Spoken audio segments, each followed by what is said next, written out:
দর্শক স্বাগত। বাংলাদেশের সবচেয়ে প্রাচীন বিশ্ববিদ্যালয় ঢাকা বিশ্ববিদ্যালয় আসন্ন ছাত্র সংসদ নির্বাচন নিয়ে নিউজ 24-এর বিশেষ আয়োজন শিক্ষাঙ্গনে ভোটের লড়াই অনুষ্ঠানে। আপনারা জানেন ইতিমধ্যেই জমে উঠেছে ঢাকা বিশ্ববিদ্যালয়ের ছাত্র সংসদ নির্বাচন। শেষ মুহূর্তের প্রচার প্রচারণায় ব্যস্ত সময় পার করছেন প্রার্থীরা, যাচ্ছেন শিক্ষার্থীদের দ্বারে দ্বারে, দিচ্ছেন নানান প্রতিশ্রুতি। এই 28টি পদের মধ্যে যে পদটিতে সবচেয়ে বেশি প্রতিদ্বন্দ্বিতা হচ্ছে সেটি হচ্ছে কার্যনির্বাহী সদস্য। আজকে আমরা কার্যনির্বাহী সদস্যর পদে যারা আছেন তাদের সাথে কথা বলবো। 217 জন প্রার্থী 13টি পদের বিপরীতে তারা লড়াই করছেন। আমরা আসলে তাদের কাছ থেকে শুনবো তারা কি পরিকল্পনা করছেন, নির্বাচিত হলে কি কাজ করবেন, সেগুলো নিয়ে আমরা আজকে কথা বলবো। শুরুতে আমরা তাদের সাথে পরিচিত হতে চাই। আমার সর্ববামে রয়েছেন মাহফুজা নাওয়ার নওরিন। তিনি গণতান্ত্রিক ছাত্র সংসদ অর্থাৎ বৈষম্য বিরোধী শিক্ষার্থী সংসদ থেকে তিনি হচ্ছে নির্বাচন করছেন। আমার বামে রয়েছেন নূর রাফসান সিদ্দিক সায়েম, তিনি স্বতন্ত্র প্যানেল থেকে নির্বাচন করছেন। এরপরে রয়েছেন মেহরুন্নেসা কেয়া, বাংলাদেশ জাতীয়তাবাদী ছাত্রদল প্যানেল থেকে তিনি নির্বাচন করছেন।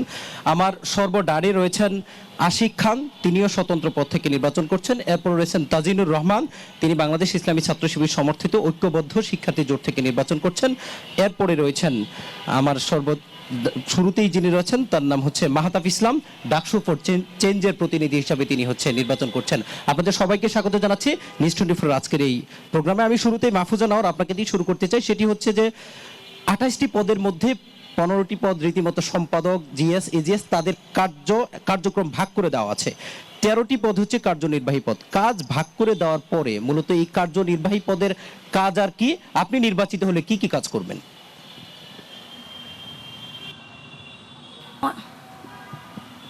আসসালামু আলাইকুম, আমি মাহফুজা নাওর নওরিন, পড়াশোনা করছি উইমেন অ্যান্ড জেন্ডার স্টাডিজ বিভাগের 20-21 সেশন রোকেয়া হল। আমরা সবাই জানি যে কেন্দ্রীয় সংসদে 13টি পদ রয়েছে সদস্যদের জন্য।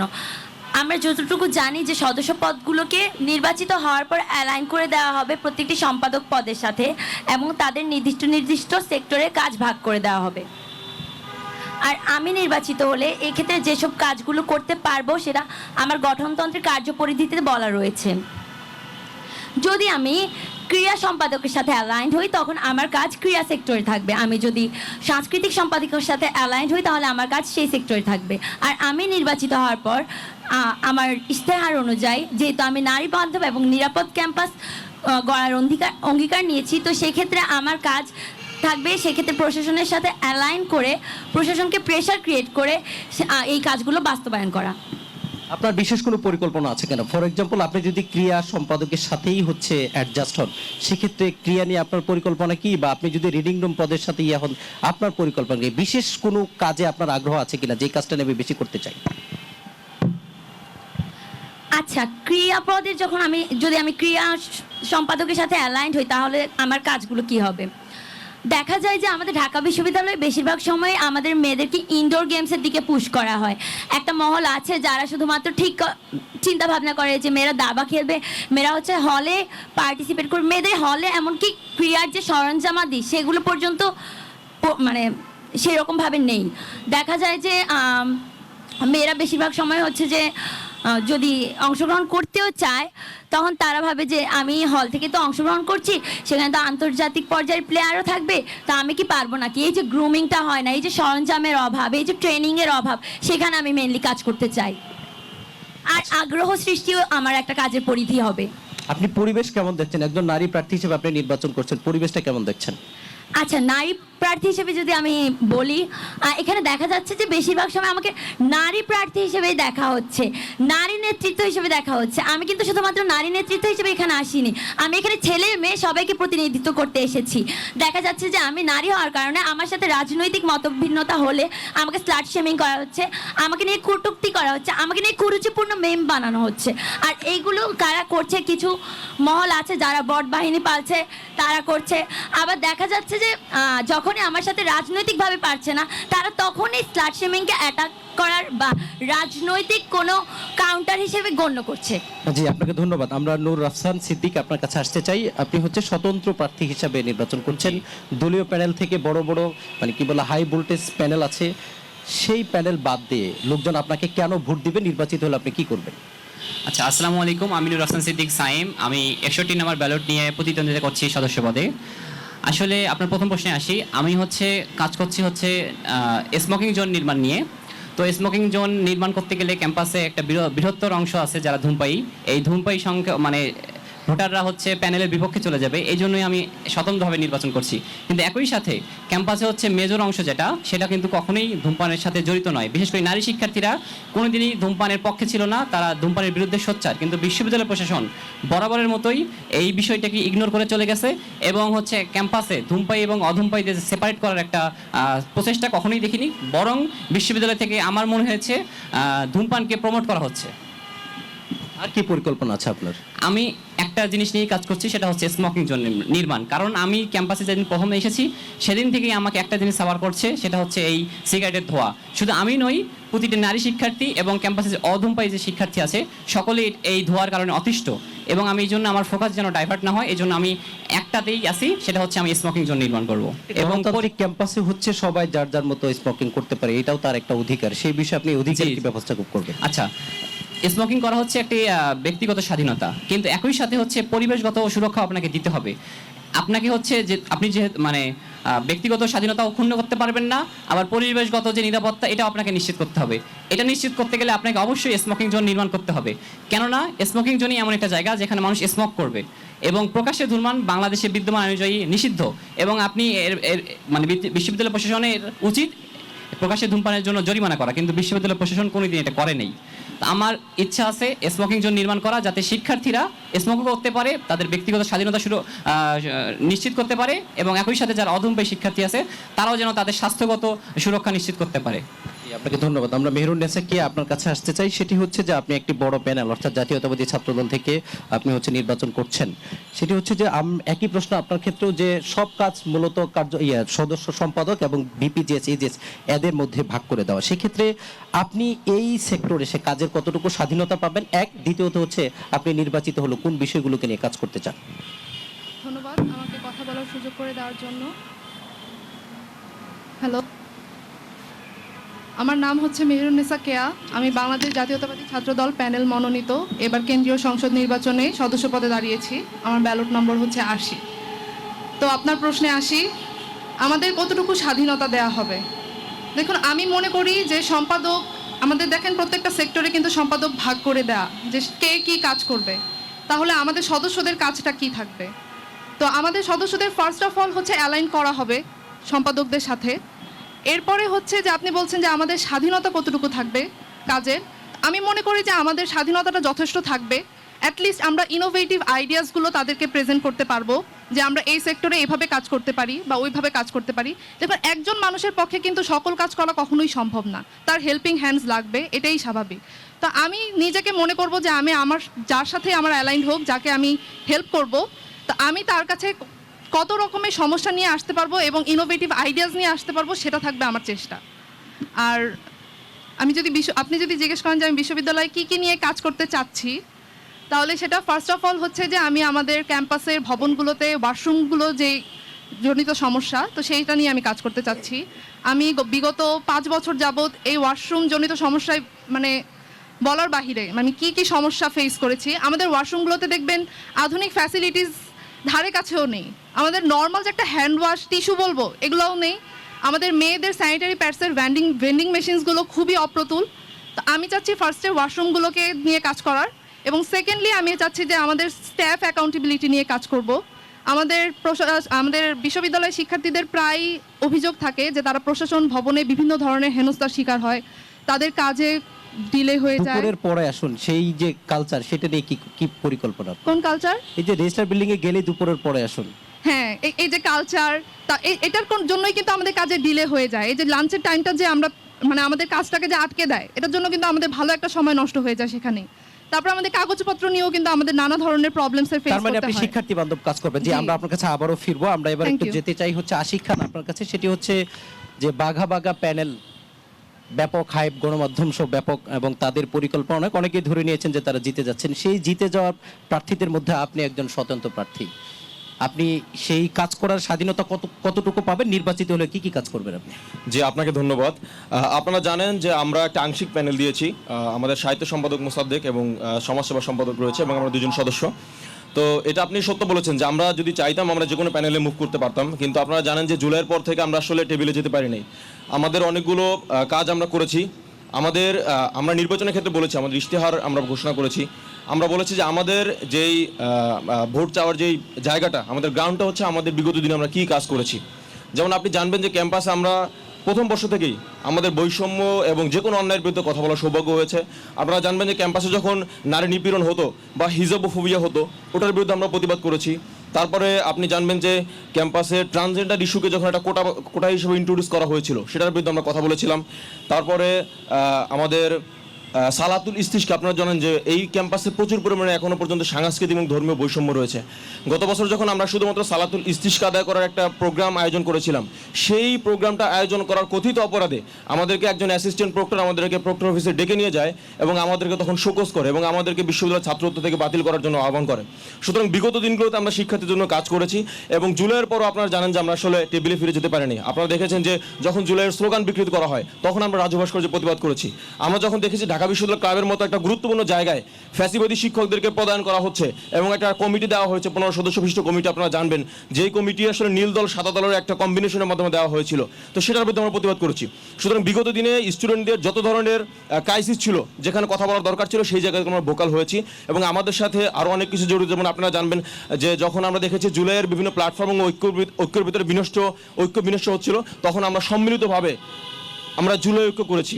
তার মানে আপনি হচ্ছে বলতে চাচ্ছেন যে 5 আগস্টের আগে এবং পরে আপনি অনেক ব্যক্তিগত কাজ করেছেন এবং শিক্ষার্থী বান্ধব কাজ করেছেন, এই জন্য আপনাকে শিক্ষার্থী ভোট দিব। ওকে, আমরা আপনার কাছে আবারও ফিরবো। আমি একটু শেষ করি। তো সেই জায়গা থেকে আমরা আসলে কোনো প্যানেলে যেতে চাইনি, যে আমাদের সাথে অনেক কিছু জড়িত এবং আমরা একটা স্বতন্ত্র জায়গা থেকে স্টুডেন্টদের সভরেন্টি নিয়ে এবং তাদের বৈষম্যের বিরুদ্ধে কথা বলার একটা জায়গা থাকা দরকার। সেই জায়গা থেকে আমরা নির্বাচন করার জন্য আসলে আমরা আবার আপনার কাছে ফিরবো। তাজিনুর রহমান, আমরা আপনার কাছে ফিরতে চাই। আপনি একটা প্যানেলের হয়ে নির্বাচন করছেন, আপনার প্যানেলের বাইরে গিয়ে আপনি কাজ করার কতটুকু স্বাধীনতা পাবেন? 1 নাম্বার 2, আপনি নির্বাচিত হলে কোন বিষয়গুলো নিয়ে কাজ করবেন? আপনাকে ধন্যবাদ জানাচ্ছি। আমি তাজিনুর রহমান, ঐক্যবদ্ধ শিক্ষার্থী জোট থেকে আসন্ন ডাকসু নির্বাচনে কার্যকরী সদস্য পদে লড়ছি। আমার ব্যালট নাম্বার 47। আপনি দুটি প্রশ্ন করেছেন আমাকে যে আমি আসলে প্যানেলের বাইরে গিয়ে কতটুকু স্বাধীনতা পাবো। আমি প্যানেলের বাইরে গিয়ে কতটুকু স্বাধীনতা পাবো, এইটা যদি আপনি নোট করতে চান, তাহলে আপনি আমার প্যানেলের দিকে তাকান। আমার যে প্যানেলটি আমি নিয়ে এসেছি, এই প্যানেলটি হচ্ছে ইনক্লুসিভ, এটি হচ্ছে অন্তর্ভুক্তিমূলক।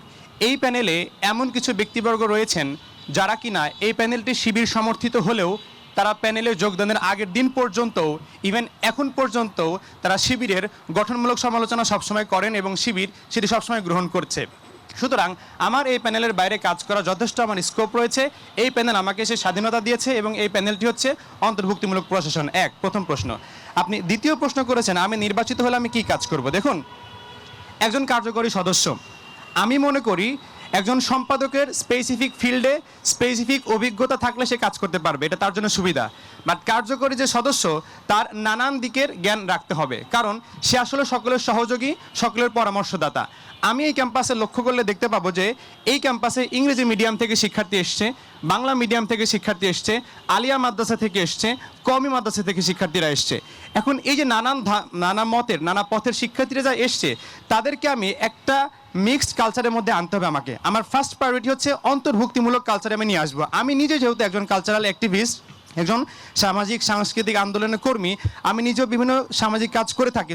আমার প্ল্যানটা হচ্ছে যদি আমি নির্বাচিত হই, তাহলে ডাকসু ট্যালেন্ট হান্ট নামক একটা কম্পিটিশন আমি আয়োজন করব, যে আয়োজনে সকলে অংশগ্রহণ করবে। এটির মধ্যে থাকবে debate competition, quiz competition, sports competition, হামদ, নাত, কোরআন রিসাইটেশন, হাদিস মেমোরাইজিং কম্পিটিশন সহ আরও নানান ধরনের। অর্থাৎ এই যে আমাদের নানা মতের, নানা পথের শিক্ষার্থীরা রয়েছে, সবাইকে নিয়ে ইনক্লুসিভ কাজ করার জন্য আমি উদ্যোগ গ্রহণ করবো, যার নাম আমি দিয়েছি ডাকসু ট্যালেন্ট হান্ট। শিক্ষার্থী বান্ধব কাজ করতেছেন, আমরা আবারও আপনার কাছে ফিরবো।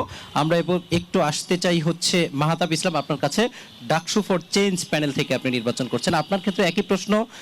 আপনার প্যানেলের বাইরে গিয়ে আপনি কতটুকু কাজের স্বাধীনতা পাবেন? 1, নির্বাচিত হলে আপনি কোন বিষয়গুলোকে প্রায়োরিটি দিয়ে কাজ করবেন? ধন্যবাদ উপস্থাপক মহোদয়কে, আমার সহ আলোচক এবং নিউজ 24-এর দর্শকবৃন্দ যারা শুনছেন সবাইকে ধন্যবাদ জানাচ্ছি। আমি Mohammad Mahtab Islam, DUCSU for change, vote for change panel থেকে সদস্য পদে লড়ছি। আমার ব্যালট নং 141। আমাদের প্যানেলের স্লোগান হচ্ছে no more dirty politics, no more violence, make the DUCSU for academic excellence, এবং আমাদের ভীষণ হচ্ছে one student one bed one table. এবার আমি উপস্থাপক মহোদয়ের প্রশ্নে আসি। দেখেন, আপনি প্রথম যে প্রশ্নটা করেছেন যে আমি প্যানেলের বাইরে গিয়ে কতটুকু কাজ করবেন, আমাকে কি প্যানেল আমাকে নির্বাচিত করে দেবে, নাকি আমি ঢাকা বিশ্ববিদ্যালয়ের শিক্ষার্থীদের ভোটে নির্বাচিত হবো? নিশ্চয়ই ঢাকা বিশ্ববিদ্যালয়ের শিক্ষার্থীদের ভোটে নির্বাচিত হবো, শিক্ষার্থীরা আমাদেরকে ম্যান্ডেট দেবে। আমার প্যানেল আমাকে ম্যান্ডেট দেয়নি, দিবে না, আমার সংগঠন আমাকে ম্যান্ডেট দিবে না। ঢাকা বিশ্ববিদ্যালয়ের প্রতি শিক্ষার্থীদের অধিকার আদায়ের সংগ্রামে আমি অতীতে যেমন রাজপথের সামনের সারিতে থেকেছি, ভবিষ্যতেও আমি সেই অধিকার আদায়ে কাজ করব। আপনারা জেনে থাকবেন যে আসলে এই যে গণ অভ্যুত্থানের পরে আজ 1 বছর পর ডাকসু হচ্ছে, এই ঢাকা বিশ্ববিদ্যালয়ের প্রশাসন কিন্তু এমনি আমরা ডাকসু দেয় নাই। তারা বলে নাই, তারা হচ্ছে ডাকসু দিতে চায় নাই যে আমরা ডাকসু দিচ্ছি, তোমরা এসে দাঁড়াও ভোটে, এরকম কিছু নয়। এই ডাকসুকে জোর করে আদায় করতে হয়েছে। এই ডাকসু আনার জন্য আমি নিজে মোহাম্মদ মাহতাব ইসলাম 72 ঘন্টা অনশন করেছি, আমার সাথে বিনিয়ামিন মোল্লা 81 ঘন্টা অনশন করেছে, এবং জামালউদ্দিন খালিদ 60 ঘন্টা অনশন করেছে। আমাকে বলতে দেন, আমি শুরু করেছি কেবল। দেখেন, এটা ছিল গণ অভ্যুত্থানের পরবর্তী সময়ে ঢাকা বিশ্ববিদ্যালয়ের শিক্ষার্থীদের অধিকার আদায়ের সবচেয়ে বড় আন্দোলন। সেই বড় আন্দোলনে আমি ছিলাম। এরপর যদি বলি, 7 কলেজ অধিভুক্তি বাতিল আন্দোলনে আমি সামনের সারিতে ছিলাম। চাঁদাবাজি আমরা আপনার কথা আবার শুনবো, আপনার আপনার আন্দোলনের কথা শুনবো। আমরা 30 সেকেন্ড সময় দিবেন।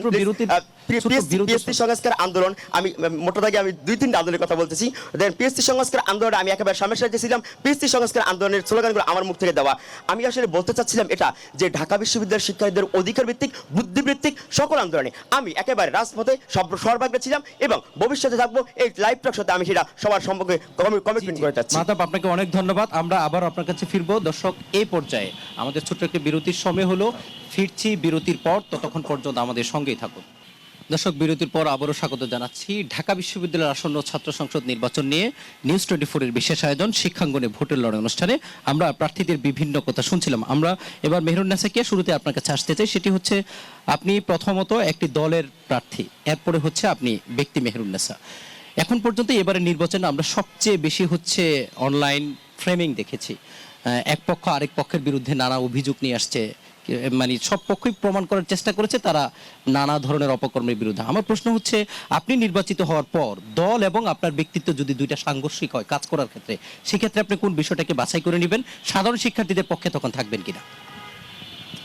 জি, আপনার কোশ্চেনটাতে আমি যে একটা জিনিস আগে ধরিয়ে দিতে চাই, সেটা হচ্ছে যে এই যে দলের যে একজন আরেকজনকে নিয়ে বিভিন্ন ধরনের ফ্রেমিং, বিভিন্ন ধরনের নেগেটিভ কমেন্টস, এটা থেকে কিন্তু শুধু আমাদেরকে না, এটা থেকে সব দলকেই আমি বলবো যে আপনারা বেরিয়ে আসুন। এখন আমরা আমাদের ক্যাম্পাস নিয়ে কি করতে পারি ফিউচারে, সেটা নিয়ে আমরা কথা বলি, আর ওসব থেকে আমরা দূরে থাকি আপাতত। আর আমি নিজের ব্যক্তি কেয়া, আমি বলবো যে যখন আমি আশা করছি সংঘর্ষ হবে না, কিন্তু যদি সংঘর্ষ হয় তাহলে আমার প্রথম যে স্টেপটা নিয়েছি, আমি এখানে আসার প্রথম কারণই হচ্ছে যে শিক্ষার্থীদের নিয়ে কাজ করার জন্য। আমি হচ্ছে শিক্ষার্থীদের প্রায়োরিটিতে সবসময়ই রাখবো। তাদের সাথে যদি আমার নিজস্ব কোনো ইস্যুজও যদি বাধাগ্রস্ত হয় বা কোনো সংঘর্ষ হয়, তাহলে আমি আমার জিনিসটাকেও পিছিয়ে রাখবো। আমি তাদের প্রায়োরিটি দিব, তাদের নিয়ে কাজ করার চেষ্টা করব। আর দল যদি কোনো ভুল ডিসিশন নিয়ে থাকে, তাহলে দলকে আমি চেষ্টা করব যে আমার পক্ষ থেকে আমার সাইডটা জানানো।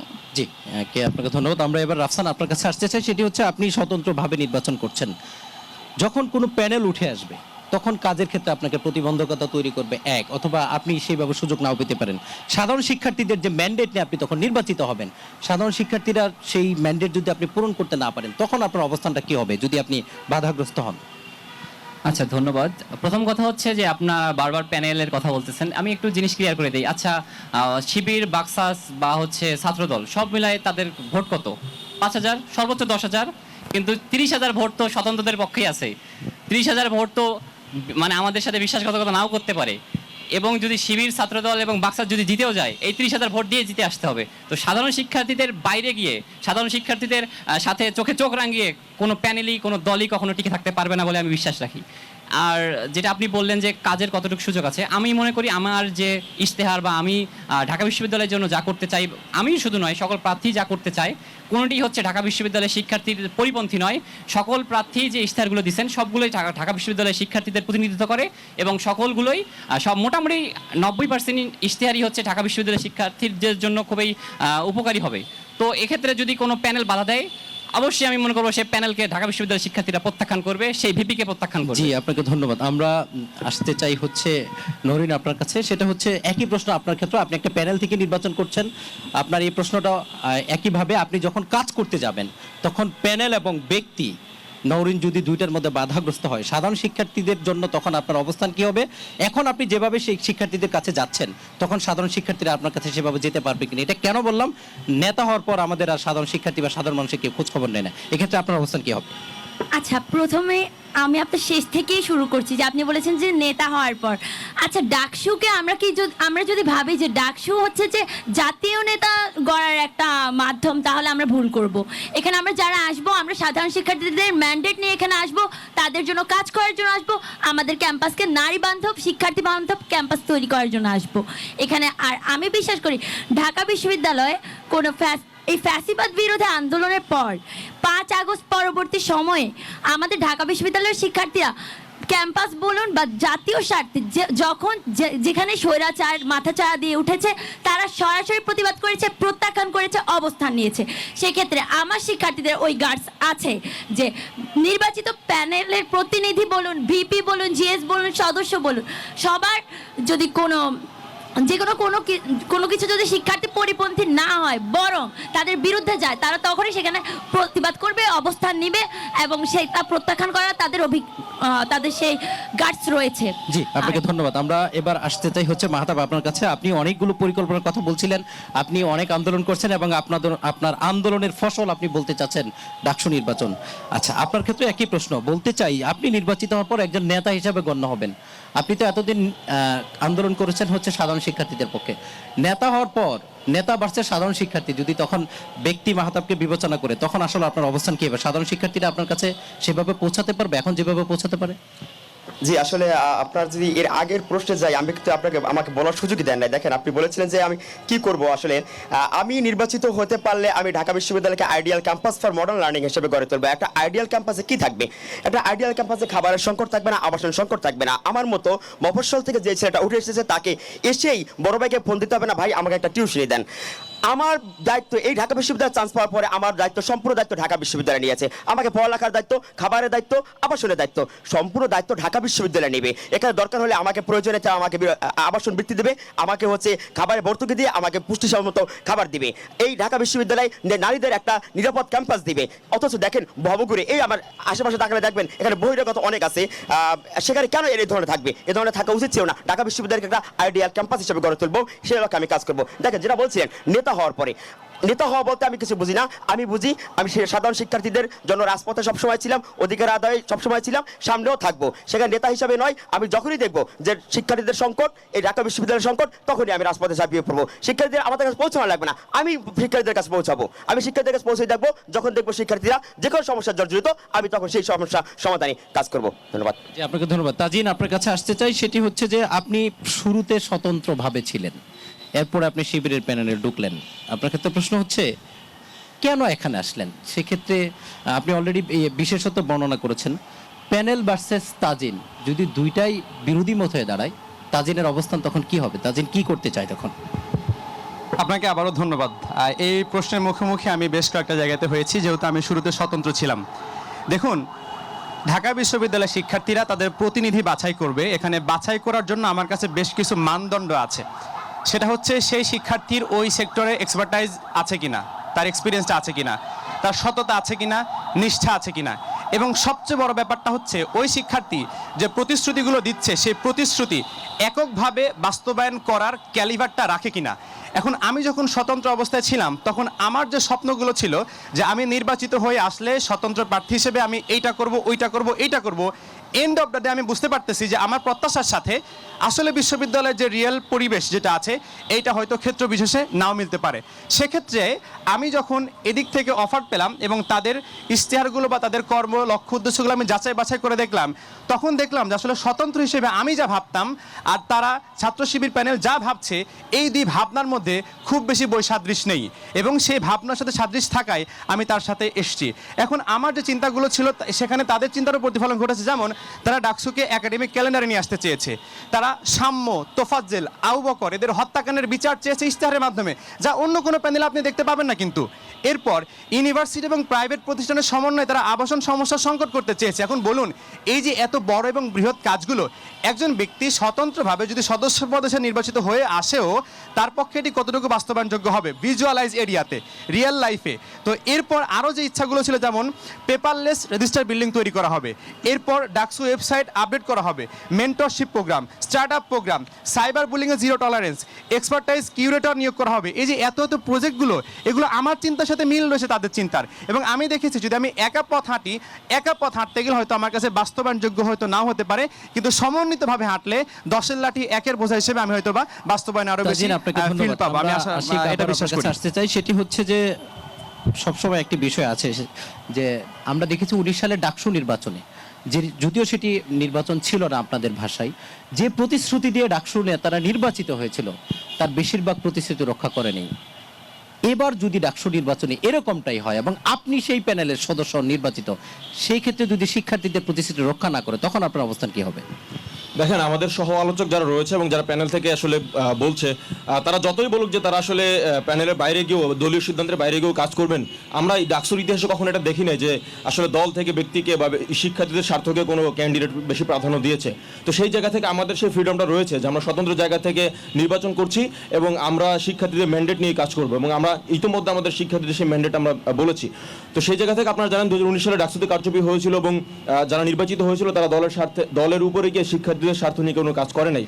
তো আমরা আশা করছি এবারে ডাকসুটা সবচেয়ে ইনক্লুসিভ হচ্ছে এবং আমরা এটা বিশ্বাস করি যে কোনো প্যানেল এককভাবে এই নির্বাচনে জয়লাভ পাবে না। তো সেই ক্ষেত্রে একটা ইনক্লুসিভ ডাকসুর বডি যদি গঠন হয় তাহলে আশা করি সেই সংকট আর থাকবে না এবং সবাই একসাথে এটা যদি একটা ঝুলন্ত পার্লামেন্টের মতো হয় যে সব প্যানেল থেকে একজন দুজন করে আসলো, তখন কি আসলে পুরোপুরি কাজ করা সম্ভব বলে মনে করেন আপনি? দেখেন, সেটাকে সম্ভবপর করার দায়িত্ব হচ্ছে আমাদের এবং স্টুডেন্টদের। কারণ হচ্ছে আমরা ডাকসুতে অ্যাকাউন্টেবিলিটি নিশ্চিত করতে চাই। কারণ হচ্ছে আপনি এখানে শিক্ষার্থীদের ম্যান্ডেট নিয়ে আসছেন, তো আপনাকে কাজ তো করতে হবে। তো সমন্বিতভাবে হলে এটা করা সহজ। তো আমরা যেটা বলতে চাই আসলে যে আমরা নির্বাচিত হলে কি করতে চাই, আমরা গত সময় পাইনি, সেটা হচ্ছে আমরা প্রথমত চাই যে গতকালকে আপনারা দেখেছেন আমরা আমাদের ইশতেহার উপস্থাপন করেছি, সেক্ষেত্রে আমরা ব্রেইল ইশতেহার আমরা উন্মোচন করেছি। অর্থাৎ ঢাকা বিশ্ববিদ্যালয়ে যারা দৃষ্টি প্রতিবন্ধী শিক্ষার্থী রয়েছে এবং যারা হচ্ছে প্রতিবন্ধী রয়েছে তাদের জন্য, তারাও যেন আমাদের ইশতেহার পড়তে পারে। এবং সেই জায়গা থেকে আমরা প্রতিশ্রুতি দিয়েছি যে ঢাকা বিশ্ববিদ্যালয়ে যত দৃষ্টি প্রতিবন্ধী এবং শিক্ষার্থী রয়েছে তাদেরকে আমরা প্রপার মেন্টরশিপে নিয়ে আওতায় নিয়ে আসবো এবং তাদেরকে জন্য যেই অবস্ট্যাকলগুলো রয়েছে একাডেমিক জনরাতে, সেই অবস্ট্যাকলগুলো আমরা মানে সলভ করার চেষ্টা করবো। আপনারা জানেন যে পরিকল্পনার একটি হচ্ছে ব্রেইল শিক্ষার্থী ব্রেইল কাজ করবেন। আমরা আবারও আপনার কাছে ফিরবো। দর্শক, অনুষ্ঠানের এই পর্যায়ে আরো একটি বিরতির সময় হলো, ফিরছি বিরতির পর, ততক্ষণ আমাদের সঙ্গেই থাকুন। দর্শক, বিরতির পর আবারও স্বাগত জানাচ্ছি ঢাকা বিশ্ববিদ্যালয় ছাত্র সংসদ নির্বাচন নিয়ে নিউজ 24 এর বিশেষ আয়োজন শিক্ষাঙ্গনে ভোটের লড়াই অনুষ্ঠানে আমরা প্রার্থীদের নানা প্রতিশ্রুতির কথা শুনছিলাম। আমরা আশিক খান আবারও আপনার কাছে আসতে চাই, একেবারে 1 মিনিটে বলবেন, সেটি হচ্ছে আপনি যদি নির্বাচিত হন প্রথম দিনে বা প্রথম 3 মাসে কোন কাজটা আপনি সবচেয়ে বেশি অগ্রাধিকার দিয়ে করবেন? দেখেন, আমাদের কাজ করার পরিকল্পনা তো অনেক। প্রথমত যেটা করবো সেটা হচ্ছে এই স্টুডেন্টরা সবচেয়ে বেশি সাফারার সেটা হচ্ছে এই বিশ্ববিদ্যালয়ের ক্যান্টিন এবং মেসগুলোর খাবারের মান অত্যন্ত নিম্নমানের। আমরা চাই যে প্রথমত আমরা এই বিশ্ববিদ্যালয়ের যারা পুষ্টি ইনস্টিটিউটের শিক্ষকরা রয়েছেন সেই শিক্ষক বিশেষজ্ঞ এবং হচ্ছে ডাকসুর নির্বাচিত সদস্যদের মাধ্যমে একটা সেন্টার মনিটরিং সেল তৈরি করতে, যেই সেলের মাধ্যমে আসলে এই বিশ্ববিদ্যালয়ের প্রতিটা ক্যান্টিন, প্রতিটা মেস, প্রতিটা হোস্টেলের খাদ্যের মান, গুণগত মান, স্বাস্থ্যগত মান এবং হচ্ছে এর দাম তালিকা মূল্য নির্ধারণ করা হবে, যাতে করে এই যে খাদ্য অখাদ্য এবং পুষ্টিজনিত সমস্যাগুলো শিক্ষার্থীরা ফেস করছে এই সমস্যা থেকে আশিক, আপনাকে ধন্যবাদ। আমরা তাজিন, সেম কোশ্চেন আপনার ক্ষেত্রে, আপনি যদি নির্বাচিত হন প্রথম 1 মাস বা 3 মাসে আপনি কোন কাজটাকে প্রাধান্য দিয়ে করবেন? আমি যেহেতু ইসলামী ছাত্র শিবির সমর্থিত প্যানেল থেকে এসছি, সেহেতু আমাদের পরিকল্পনা আমরা অলরেডি পাবলিশ করেছি যে আমাদের 12 মাসে 36টা সংস্কার, প্রত্যেকটা মাসে আমরা 3টা করে কাজ করব। সো প্রথম 3 মাসে যদি আমরা আমাদের কাজের কথা বলি, রূপকল্প, আমাদের নাম্বার 1 হচ্ছে ডাকসুকে আমরা ক্যালেন্ডারে আওতাভুক্ত করব। 2, ঢাকা বিশ্ববিদ্যালয়ে ফ্যাসিবাদের যে চিহ্ন রয়েছে এগুলো মুছে ফেলবো এবং একই সাথে সাম্য, তোফাজ্জল, আবু বকর হত্যাকাণ্ডের বিচারে নিশ্চিতের জন্য আমরা চাপ প্রদান করব। 3, সকল শিক্ষার্থীদের সিট নিশ্চিতকরণের জন্য বিশ্ববিদ্যালয় এবং প্রাইভেট এরিয়ার সাথে আমরা লিয়াজু করব। 4, খাদ্যের পুষ্টিমান নিশ্চিত করব। 5 নারী শিক্ষার্থীদের জন্য নিরাপদ পরিবহনের ব্যবস্থা করব। জি, জি। 6 ছাত্রীদের জন্য হলে, আমি 1 মিনিট, ছাত্রীদের জন্য হলে প্রবেশের বিধিনিষেধ যেটা রয়েছে এটা আরো শিথিল করা যায় কিভাবে, এটা আমরা নিয়ে কাজ করব। 7 মাতৃত্বকালীন যে ছুটি এটা নিয়ে আমরা কাজ করব। আপনি 8 সবগুলো কমন রুম বলার এবং সময় 9 পাবেন। বিশ্ববিদ্যালয়ের যে 1 স্টেপ সার্ভিস বা পেপারলেস রেজিস্টার বিল্ডিং, আমরা এইগুলো নিয়ে প্রথম 3 মাসে আমরা ঠিক কাজ আছে, করব, আপনাকে প্রতি মাসে ধন্যবাদ। 3টি করে। বুঝতে পারছি। ধন্যবাদ। তাজিন, আপনাকে ধন্যবাদ। আমরা মাহাতাব আপনার কাছে আসতে চাই, আপনি নির্বাচিত হলে প্রথম 3 মাসে কোন কাজগুলো করবেন? দেখেন হ্যালো দেখেন, আমি নির্বাচিত হওয়ার প্রথমেই আমি এই ডাকসুকে নিয়মিত ক্যালেন্ডার কার্যক্রম করার জন্য আইন আমি তৈরি করার জন্য চাপ প্রয়োগ করব। আমি যদি সর্বাধিক ভোট পেয়ে যদি আমি আমাদের সিলেটের সদস্য হতে পারি, তাহলে আমি এইটা প্রথম এই কাজটা করব। এরপরে এই যারা হলে প্রশাসন সিট দিতে ব্যর্থ হয়েছে তাদেরকে আবাসন বৃত্তি দিতে হবে এবং খাদ্যের গুণগত মান নিয়ন্ত্রণ করার জন্য আমি কাজ করব এবং ঢাকা বিশ্ববিদ্যালয়কে নিরাপদ ক্যাম্পাস হিসাবে গড়ে তোলার চেষ্টা করব এবং যে গবেষণা কেন্দ্রগুলো রয়েছে, আমাদের ঢাকা বিশ্ববিদ্যালয়ে 60টা গবেষণা কেন্দ্র রয়েছে, মাত্র 2, 3, 4টাতে টুকটাক গবেষণা করা হয়। প্রথমে এই জিনিসগুলোকে আমি প্রত্যেকটা গবেষণা কেন্দ্রতে নিয়মিত গবেষণা হইতে হবে, আমি কাজগুলো করব। মাহাতাব আপনাকে ধন্যবাদ। মেহরুন নাসির, কে আপনার কাছে একই প্রশ্ন, আপনি যদি নির্বাচিত হন প্রথম 3 মাসে কোন কাজগুলো করবেন? দেখুন, আমাদের বিশ্ববিদ্যালয়টা একটা একাডেমিক এক্সেলেন্সের জায়গা, কিন্তু আমাদের শিক্ষার্থীরা এসে কিন্তু সেই সুযোগ সুবিধা থেকে খুবই বাজেভাবে বিতাড়িত হয়, মানে তারা বলা যায় বিট্রেইড হয় আমাদের ভার্সিটিতে এসে অনেকটা। তো আমার প্রথমেই ওতে কাজ থাকবে যে লাইব্রেরি নিয়ে কাজ করা। আমরা রিসার্চ কিংবা থিসিসের টাইমে আমরা যে সকল পেপারে অ্যাক্সেস চাই, আমাদেরকে প্রায় সময় অ্যাক্সেস দেওয়া হয় না, আমরা বিভিন্ন জার্নালসে অ্যাক্সেস চাইলেও দেওয়া হয় না। তো সেখান থেকে যাতে শিক্ষার্থীরা একটু স্বস্তি পায় এই জায়গাতে, সেটা নিয়ে কাজ করতে চাই। সেকেন্ডলি তো আমার ফার্স্টে বলা হয়েছে যে আমি ওয়াশরুম নিয়ে কাজ করতে চাই, আমাদের ওয়াশরুমগুলো আধুনিক মানসম্মত করতে চাই। এবং থার্ডলি হচ্ছে যে আমি ক্যাম্পাসটাকে একটু ক্লিন রাখতে চাই। আমাদের ক্যাম্পাস খুবই আবর্জনা থাকে, এটা হচ্ছে শিক্ষার্থীরা যে এখানে পড়াশোনা করবে পরিবেশটা দেখলে কিন্তু সেটা মনে হয় না, মনে হয় যে একটা পার্কে ঘুরতে এসেছি আমরা। আর ফোর্থলি হচ্ছে যে একটি হেল্পলাইন খুলতে চাই 24/7, যেখানে হচ্ছে আমাদের ভার্সিটি ক্যাম্পাসের আশেপাশে এরিয়া সহ যে কোনো জায়গায় যদি কোনো শিক্ষার্থী হ্যারাসমেন্টের শিকার হয়, সেটা শিক্ষার্থী দ্বারা হোক বা বহিরাগতদের দ্বারা হোক, তারা এই হেল্পলাইনে ফোন দিয়ে ইমিডিয়েট 10 থেকে 15 মিনিটের মধ্যে তারা সাহায্য পাবে। মেহরুন নাসির, কে আপনাকে ধন্যবাদ। আমরা ফিরতে চাই রাফসান আপনার কাছে, আপনি যদি নির্বাচিত হন প্রথম 3 মাসে কোন কাজগুলো করবেন? আচ্ছা, আমরা গিলবার্টস ল অনুযায়ী জানি যে problems are not solved by the same level of thinking that created the problem. অর্থাৎ আপনি যদি জাস্ট নো স্মোকিং একটা লিখে দেন, এর মাধ্যমে আপনি কিন্তু স্মোকিং প্রবলেমটা সলভ করতে পারবেন না। তো আপনাকে সলভ করতে গেলে স্মোকিং জোন নির্মাণ করতে হবে, যেটা আমি আমার ইস্তারে ইনক্লুড করছি, এবং আমার প্রথম 3 মাসের মধ্যে যদি আমি এটি কাজ করতে না পারি, আমি পদত্যাগ করব। আপনি কি ইতিহাস তৈরি করবেন পদত্যাগ করে? আসলে ইতিহাস রচনার জন্য ডাকসুতে আসিনি, আমি এসেছি হচ্ছে সাধারণ শিক্ষার্থীদের যে দাবিটা, বিভিন্ন দল এত প্যানেল, কিন্তু কেউই কখনো এটা করে না, কারণ হচ্ছে ভোট হারায় যাবে, এই যে ভয়, এখান থেকে আমি বেরিয়ে এসে শিক্ষার্থীদের জন্য কাজ করতে চাই। রাফসান, আপনাকে ধন্যবাদ। আমরা নাওরিন আপনার কাছে ফিরতে চাই, আপনি নির্বাচিত হলে প্রথম 3 মাসে কোন কাজগুলো করবেন? সবাই বিভিন্ন প্রতিশ্রুতি দিয়েছে, আপনি কি করবেন? আচ্ছা, প্রথমে আমার ক্যাম্পাসে হচ্ছে যে 53%, প্রায় 53% নারী শিক্ষার্থী রয়েছে, কিন্তু আমার ক্যাম্পাস একদমই নিরাপদ নয় নারীদের জন্য, নারী বান্ধব নয়। আমি যদি বলি আবাসিক শিক্ষার্থী, আবাসিক বাদ দিয়ে যদি বলি অনাবাসিক শিক্ষার্থী, সেখানেও দেখা যায় যে আমাদের নারী শিক্ষার্থীদের অবস্থান কতটা ভালনারেবল আমাদের নিজেদের ক্যাম্পাসেই। আমাদের ক্যাম্পাসে 24 আওয়ার এই যে যানবাহন থাকে, যেমন যানবাহন নিয়ন্ত্রিত নয়, ভবঘুরে থাকে, পাগল থাকে, নেশাগ্রস্ত ব্যক্তি থাকে। আমার ক্যাম্পাসে যদি আমার শিক্ষার্থীরা, আমার ডিপার্টমেন্টের শিক্ষক দ্বারা হ্যারাসড হয়, তখন সেখানে দেখা যায় যে প্রশাসন থেকে তেমন কোনো ইনিশিয়েটিভ নেওয়া হয় না সেটা দমানোর জন্য। দেখা যায় যে আমার ক্যাম্পাসে যারা আমরা রাজনীতি নিয়ে কথা বলতে আসি, আমরা যেসব নারীরা আমার সামনে এসে প্রতিনিধিত্ব করার সাহস দেখায়, তাদেরকেও বিভিন্নভাবে সাইবার অ্যাটাক ছাড়াও সরাসরি আক্রমণের পর্যন্ত হুমকি দেওয়া হয়। দেখা গিয়েছে যে বিশেষ করে এটা প্রতিপক্ষদের ক্ষেত্রে, রাজনৈতিক প্রতিপক্ষ আমি যদি বলি, কিছুদিন আগেই দেখা গিয়েছে যে বলা হয়েছে আমার এই রাজনৈতিক প্রতিপক্ষ একটা দল থেকে বলা হয়েছে যে যখন দেখা গিয়েছে যে ভিন্নমত নিতে পারছেন না, তখন তিনি সেবা দাসী হিসেবে আরেকটা সংগঠনের নারীদেরকে উল্লেখ করেছেন।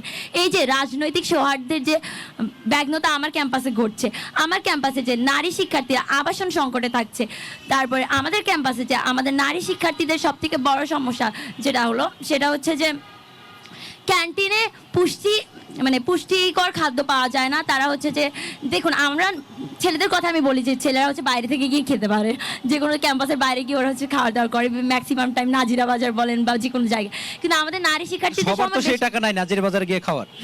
আচ্ছা, বেশিরভাগ সময় আমাদের নারীদের সময়টা কিন্তু আমাদের ক্যাম্পাসেই থাকে, যেমন হলগুলোতেই থাকে, কিন্তু আমাদের হলে আমাদের জন্য পর্যাপ্ত কোনো নারী বান্ধব কোনো সিস্টেমে এখন পর্যন্ত দেখা যায়নি। যেমন হল ক্যান্টিনের অবস্থা খুবই জঘন্য, তেমন বলুন যে স্যানিটাইজেশন, মেডিকেশন, কোনো কিছুই ঠিক নেই। তো এই ক্ষেত্রে আমি সেখানে বেশি কাজ করতে চাই। আর অনাবাসিক শিক্ষার্থী যারা রয়েছেন তারা ক্যাম্পাসে এসে দীর্ঘ সময় এখানে অতিবাহিত করেন, কিন্তু তারা দেখা যায় কমন রুম, ক্যাফেটেরিয়া বলুন বা যে কোনো রিক্রিয়েশনের জন্য তাদের তেমন সুপরিপূর্ণ ব্যবস্থা নেই। দেখা যায় যে তা আমার ক্যাম্পাসের বিভিন্ন প্রোগ্রাম হয়, আমার ক্যাম্পাসে বিভিন্ন প্রোগ্রাম হয়, কনসার্ট হয়, সেখানে বাইরের শিক্ষার্থী বা বাইরের মানুষ দ্বারা আমার ক্যাম্পাসে আমরা আক্রমণিত হই। তো এই যে এই জিনিসগুলো, তারপরে আমি এই জন্য কাজ করতে চাই, মেইনলি এই প্রথম 3 মাসে নির্বাচিত হওয়ার পর আমি কাজ করতে চাই নারী বান্ধব ক্যাম্পাস গড়ার জন্য। জি, নারী বান্ধব ক্যাম্পাস সহ এই ঢাকা বিশ্ববিদ্যালয় যেহেতু বাংলাদেশের সবচেয়ে পুরাতন বিশ্ববিদ্যালয়, এই বিশ্ববিদ্যালয় নিয়ে সারা দেশের মানুষ স্বপ্ন দেখে। এই বিশ্ববিদ্যালয়ে গণতন্ত্র প্রতিষ্ঠিত হলে সারা দেশে গণতন্ত্র প্রতিষ্ঠিত হয়। এই জন্য বিশ্ববিদ্যালয় ছাত্র সংসদকে বলা হয় বাংলাদেশের দ্বিতীয় সংসদ।